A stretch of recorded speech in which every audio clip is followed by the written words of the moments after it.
Hi, I'm Mirelle, the founder of Studio Elsewhere.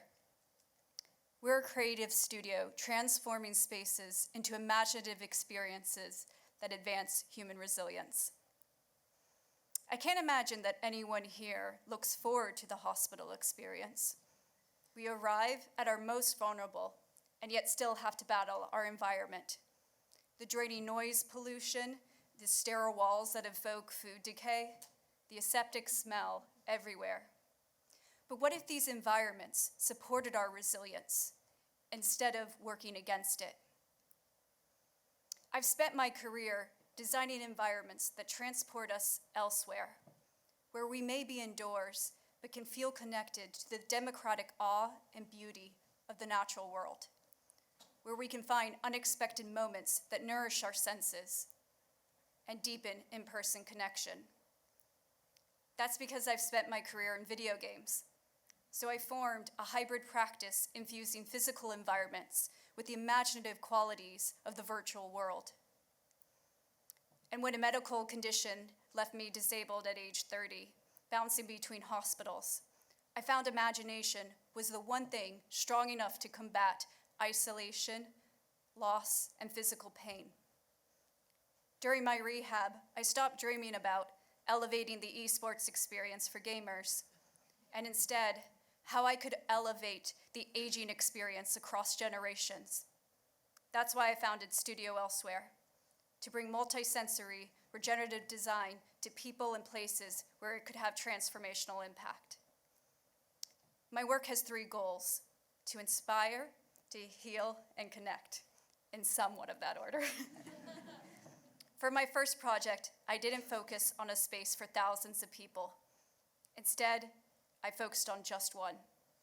His name is Lou, and exactly a year ago, he experienced a catastrophic stroke that left him mentally intact, but paralyzed except for one finger. I met with the brilliant minds of Mount Sinai's rehab innovation team, who had no intention of giving up on Lou, although many doctors already had. So the challenge became, could I design an environment to support his recovery? To be clear, there was no precedent for this. But I knew a bit about being physically trapped. And for Lou, I wanted to turn that into a sense of being transported. This is the result. It's called La Ermita, Spanish for place of sanctuary. Now, Lou doesn't just enjoy a view of nature, he's immersed in it. Through our programming, he can tap his finger to transform his solitary room into a world of expansive music, scent, and colors. The room gives Lou an outlet for creative expression, and that expression doesn't just benefit him, but everyone who comes into the room, including medical staff, family, and other friends. We're thrilled to say that Lou has defied any expectation of motor recovery. And we're working on making this type of biophilic interactive design available to more patients in the future.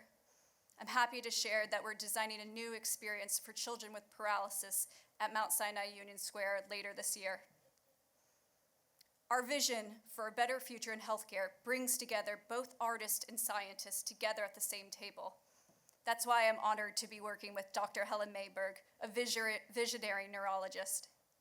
She's renowned for her pioneering work in deep brain stimulation to counter severe depression.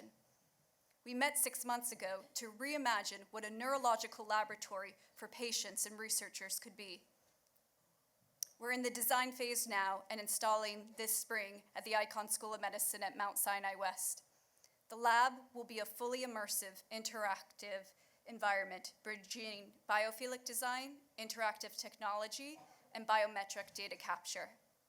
Dr. Mayberg's team will use it in creative ways to advance the research and treatment of depression, Parkinson's, and PTSD.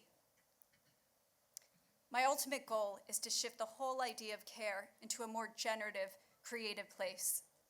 And if this work resonates, I invite you to participate with us in 2 ways: funding and opportunities. Funding to go directly to the clinical and research teams I'm working with to deepen Studio Elsewhere's scope and reach. The directors of the centers I spoke about, Dr. David Petrino, Dr. Mara Cortez, and Dr. Helen Mayberg. Raise your hands, they're graciously here with us today. and I encourage you all to speak with them upstairs. My second ask, opportunities. We want to bring this to places of public benefit. That's why I'm looking for art commissions for sites of stress, like train stations, lobbies, plazas, and the dream, LaGuardia Airport. Also, any airport. Because imagine being delayed for hours, and instead of suffering, you could be revitalized. Thank you.